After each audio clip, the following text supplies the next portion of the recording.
Bismillahirrahmanirrahim. Assalamualaikum warahmatullahi wabarakatuh. Selamat datang teman-teman di video ini. Kali ini kita akan membahas tentang kehidupan keagamaan yang ada di Timur Tengah. Ada beberapa hal yang akan kita bahas. Yang pertama, pendahuluan tentang kehidupan keagamaan di Timur Tengah. Kemudian kita akan membahas juga tentang sejarah keagamaan di Timur Tengah, terutama agama Islam. Selanjutnya kita akan membahas tentang kehidupan keagamaan dalam keseharian masyarakat di Timur Tengah. Selanjutnya kita akan membahas tentang peran masjid yang sangat penting di Timur Tengah. Selanjutnya kita akan membahas juga tentang budaya dan tradisi keagamaan yang ada di Timur Tengah.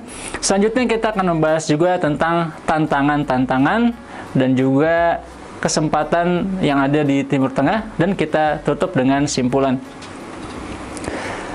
Yang akan kita bahas kali ini kebanyakan tentang agama Islam, teman-teman. Pertama, kita akan membahas tentang perkembangan agama Islam di Timur Tengah. Yang pertama, sejak abad ke-7, umat Islam lahir dan tumbuh setelah kemunculan Nabi Muhammad SAW. Di masa ini, umat Islam masih dipimpin oleh Nabi Muhammad SAW, kemudian dilanjutkan oleh 4 orang Khulafaur Rasyidin, sahabat beliau, Abu Bakar, Umar, Utsman, dan Ali bin Abi Thalib. Kemudian setelah abad ke-7 dan masa Khulafaur Rasyidin, kemudian umat Islam masuk nantinya ke fase selanjutnya, teman-teman, yaitu di abad ke-8 sampai ke-13.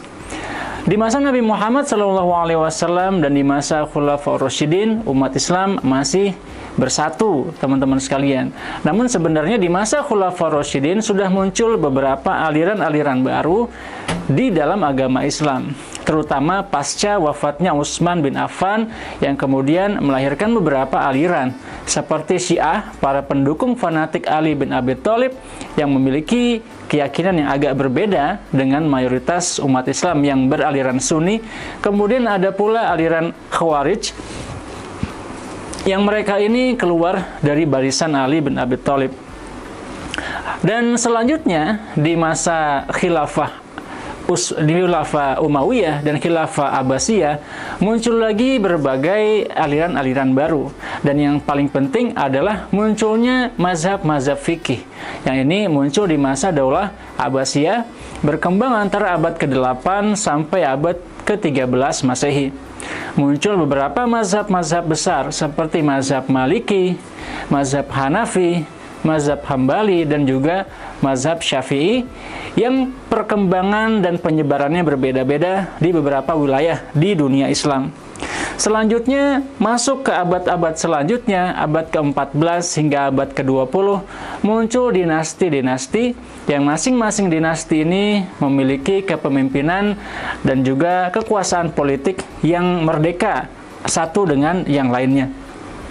Selanjutnya, setelah abad ke-20 bersamaan dengan runtuhnya Khilafah Utsmaniyah, negara-negara kemudian terpisah dari Daulah Utsmaniyah dan berdirilah setelah itu negara-negara modern yang masing-masing memiliki kedaulatan sendiri-sendiri, dan ternyata aliran-aliran agama, aliran-aliran fikih di masa lalu masih tersimpan di dalam masyarakat-masyarakat tersebut, dan sebagian konflik yang pernah terjadi di masa lalu juga menjadi akar permasalahan bagi konflik di masa-masa selanjutnya di masa modern.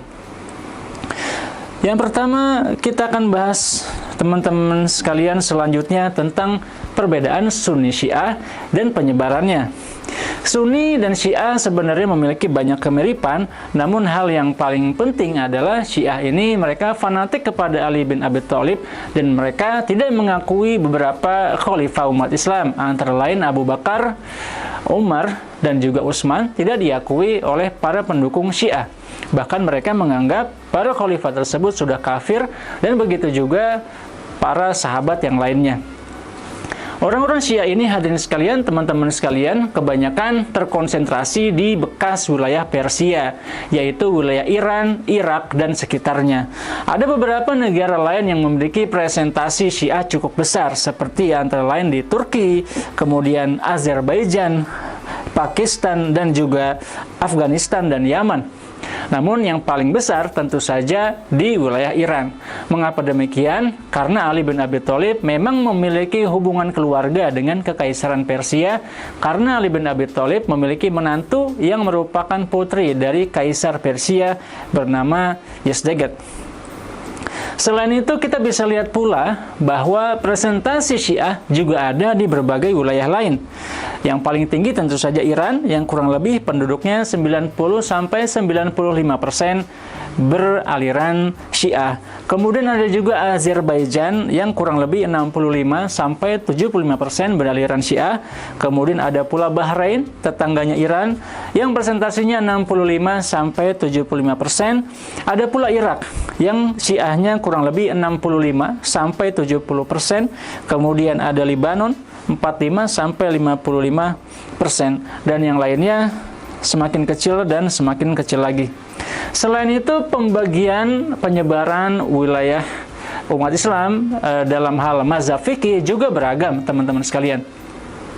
Yang paling pertama tentu saja mazhab Maliki. Mazhab Maliki ini dianggap paling awal berkembang dan menjadi mazhab yang sangat penting di dunia Islam, dan penyebarannya kebanyakan ada di wilayah Afrika Utara dan sekitarnya, seperti Tunisia, Maroko, Aljazair, bahkan di wilayah Mesir. Selanjutnya mazhab Syafi'i yang merupakan murid dari Imam Malik.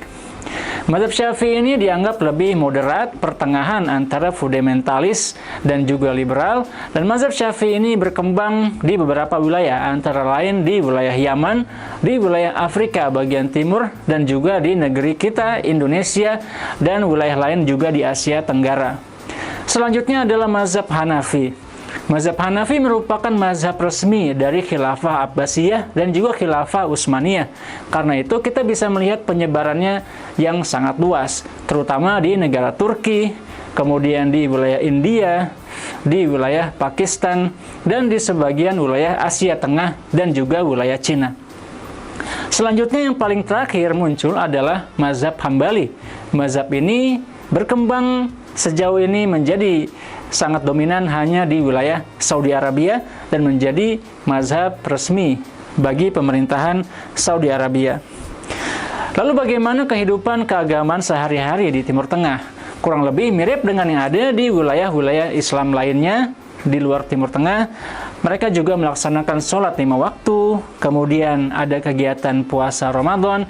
Selain itu mereka juga menggunakan pakaian-pakaian yang Islami, seperti perempuan menggunakan hijab, dan laki-laki saat sholat mereka menggunakan komis atau yang biasa kita sebut dengan gamis. Selain itu, keluarga menjadi unsur yang sangat penting di dalam masyarakat di Timur Tengah. Bapak memiliki peran penting mencari nafkah dan juga mengajarkan agama kepada anggota keluarga lainnya. Kemudian ada juga kuliner halal. Ini yang akan kita temui di berbagai wilayah di Timur Tengah. Mereka sangat memperhatikan halal atau tidaknya makanan, sebagaimana yang kita rasakan juga di wilayah Indonesia. Selain itu, festival-festival keagamaan yang paling penting juga sama kurang lebih dengan yang kita temui di wilayah kita. Ada Idul Fitri, yang di sana mereka merayakan kemenangan ya, hari raya pasca Ramadan, dan juga ada kegiatan Idul Adha, yang di sana mereka melakukan penyembelihan hewan-hewan kurban. Selain itu, pendidikan agama juga menjadi aspek yang sangat penting. Muncul di sana markas-markas penghafalan Al-Quran, ada juga madrasah-madrasah yang di sana mengajarkan ilmu-ilmu agama. Selain itu, di masjid juga ada pula kegiatan-kegiatan keagamaan. Peran masjid menjadi hal yang sangat penting karena di situ pula berbagai kegiatan keagamaan dilaksanakan, termasuk juga kegiatan pengajaran dan pendidikan. Namun bersamaan dengan adanya modernisasi, berbagai pengaruh-pengaruh dari luar pun mulai masuk, yang kemudian merubah gaya hidup sebagian masyarakat di Timur Tengah, yang tadinya lebih disiplin dalam beragama, sedikit demi sedikit sebagian mulai kurang berdisiplin. Lalu bagaimana peran masjid di dalam masyarakat Timur Tengah? Yang pertama tentu saja sebagai tempat mereka beribadah.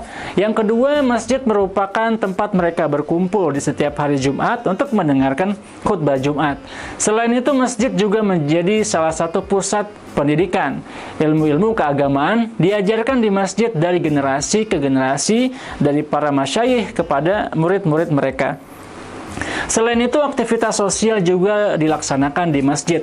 Pembagian bantuan, pembagian makanan juga sering dilakukan masyarakat muslim di wilayah Timur Tengah. Selain itu, masjid juga menjadi tempat refleksi diri, tempat merenung, dan lain sebagainya. Selain itu, terjadi pula interaksi sosial antara masyarakat di Timur Tengah satu dengan yang lainnya juga terjadi di masjid. Selain itu, dari segi budaya dan tradisi keagamaan, ada pula pernikahan, ijab kabul, sebagaimana kita temukan juga di wilayah lain di dunia Islam. Ada juga seni dan musik. Ada musik kawali dari segi yang biasa digunakan oleh masyarakat Sufi. Ada pula tarian-tarian Sufi yang juga banyak berkembang di wilayah Mesir, Turki, dan wilayah-wilayah lainnya. Selain itu, pasar tradisional juga memiliki peran yang sangat penting bagi masyarakat di Timur Tengah sebagai salah satu aktivitas ekonomi mereka. Maka di beberapa masjid kita temukan di sebelah mereka juga ada pasar, seperti di Masjid Hussein di Al-Azhar di Kairo yang bersebelahan dengan pasar Khan Khalili. Ada beberapa tantangan besar bagi kehidupan keagamaan di Timur Tengah, antara lain seperti pengaruh globalisasi yang mereka mulai terpengaruh oleh budaya-budaya dari luar mereka seperti budaya Barat. Kemudian konflik politik yang masih berlangsung di Timur Tengah juga tentu saja membuat mereka cukup kesulitan dalam beraktivitas, seperti yang masih terjadi di wilayah Irak, Yaman, sebagian wilayah Libya, Syria, dan lain sebagainya. Selain itu, wanita juga menjadi isu yang sangat penting, teman-teman sekalian. Di beberapa wilayah memang terjadi budaya patriarki yang sangat kuat, seperti di Saudi Arabia, di mana perempuan mendapatkan upah yang lebih sedikit, perempuan lebih banyak di rumah, dan lain sebagainya. Namun sedikit demi sedikit hal ini mulai dikurangi dan lain sebagainya. Dan ada pula negara yang lebih progresif lagi, seperti Tunisia, yang lebih mengedepankan peran perempuan di berbagai sektor. Demikian teman-teman, kita sampai kepada kesimpulan bahwa masyarakat Timur Tengah, meskipun mereka sama-sama mayoritas Islam, tetapi terdapat beberapa aliran-aliran dari Islam dan juga beberapa mazhab-mazhab yang berkembang di Timur Tengah, dan ada pula beberapa adat istiadat, tradisi keislaman yang berkembang di Timur Tengah. Terima kasih teman-teman atas perhatiannya, dan sampai ketemu lagi insyaallah. Wassalamualaikum warahmatullahi wabarakatuh.